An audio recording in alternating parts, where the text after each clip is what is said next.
ఎట్టే పరిస్థితుల్లో ఇది సమంజసం కాదని చెప్పి మీరు తెలియజేస్తాను అధ్యక్ష. ఇంకొకటి అధ్యక్ష తిరుపతి నెయ్యిలో కల్తీ అనే మాట లేదు అధ్యక్ష. కల్తీ అనే మాట లేదు. నాణ్యత లోపాన్ని పట్టుకొని వీళ్ళు కల్తీ అని చెప్పి అవతల పార్టీల మీద దుష్ప్రచారం చేయాలని చూస్తా ఉన్నాను అధ్యక్ష. ఇది కేవలం 321 రూపాయల నుంచి 658 రూపాయలు పెంచుకోవడం కోసం జరిగిన కుట్ర తప్ప ఎక్కడ మాధవ్ గారికి కామన్ సెన్స్ తక్కువ అనుకుంటా.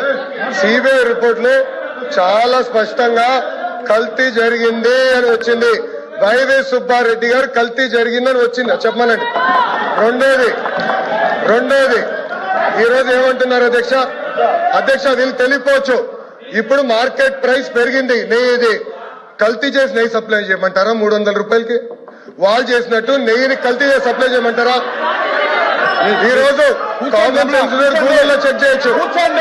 ఎంతుందో మార్కెట్ ప్రైస్ మీకు తెలుసు. కావాలని ఆరోపణలు చేశాను మీరున్నారు. ఇక్కడ మళ్ళీ చెప్తున్నా నేను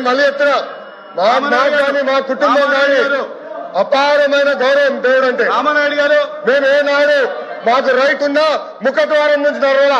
క్యూ కాంప్లెక్స్ నుంచి వెళ్ళే ఘనత మాది. మీ నాయకుడు కనీసం సంతకం పెట్టలా. మీరే మారుతారు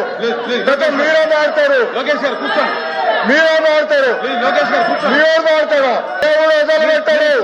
మాధవుడికి చెప్తున్నా దేవుడు మిమ్మల్ని వదిలిపెట్టాడు.